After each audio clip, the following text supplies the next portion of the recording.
जय द्वारिकाधीश। श्री गुरु चरण कमलेभ्यो नमः।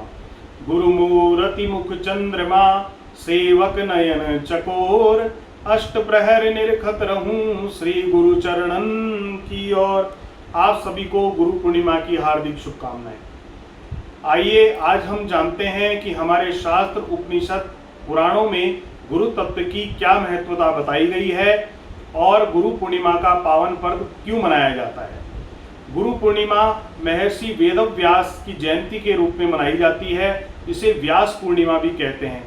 महर्षि वेदव्यास का मूल नाम था कृष्ण द्वैपायन व्यास और व्यास उनका उपनाम था, उपाधि थी, क्योंकि उन्होंने वेदों का विस्तार किया।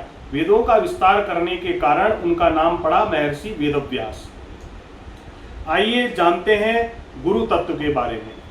गुरु में दो शब्द होते हैं और स्कंद पुराण की गुरु गीता में एक श्लोक प्राप्त होता है। गुकार प्रथमो वर्णो मायादि गुण भासक, ऋकारस्तु परब्रह्म माया भ्रांति विमोचनम। शास्त्रों के अनुसार गुरु शब्द में दो अक्षर हैं। ये दो अक्षरों से मिलकर बना है। गु का अर्थ है अज्ञान रूपी अंधकार और रू का अर्थ है उस अंधकार का नाश करने वाला। अर्थात इसलिए कहा गया अज्ञान से निकालकर जो हमको ज्ञान के प्रकाश की ओर ले जाए उसे ही गुरु कहा गया है। आइए आगे हम जानते हैं।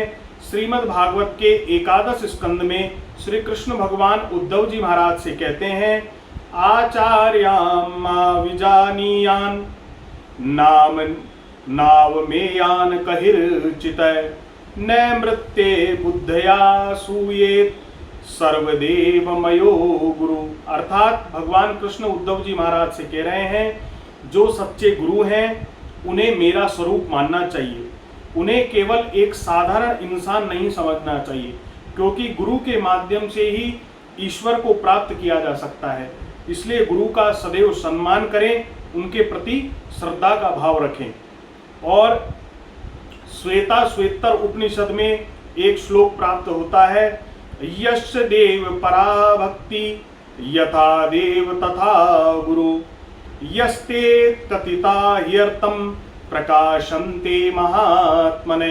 अर्थात जिस मनुष्य की भगवान जैसी श्रद्धा अपने गुरु में होती है उसे ही वास्तविक शास्त्रों का ज्ञान प्राप्त होता है। उसी प्रकार रामचरितमानस में तुलसीदास जी महाराज ने भी लिखा है, गुरु पद रज मृदु मंजुल अंजन, नयन अमीय दृक दोष विभंजन। अर्थात गुरु के चरणों की धूल अमृतमयी अंजन के समान है, जिसे लगाने मात्र से अज्ञान की दृष्टि दूर हो जाती है।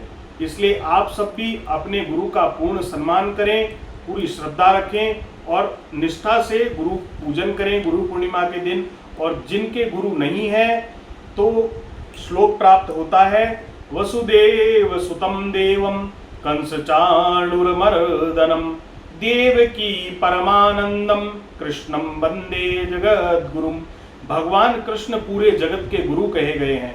इसलिए जिनके गुरु नहीं है, जिन्होंने गुरु नहीं बनाए हैं, बनाए, बहुत अच्छी बात है। गुरु जीवन में होना अत्यंत आवश्यक है। और यदि नहीं है गुरु तो भगवान कृष्ण का प्रेम से पूजन करें, अपने गुरु के चरणों में सच्ची श्रद्धा और निष्ठा रखें। गुरु पूर्णिमा की फिर से एक बार हार्दिक शुभकामनाएं।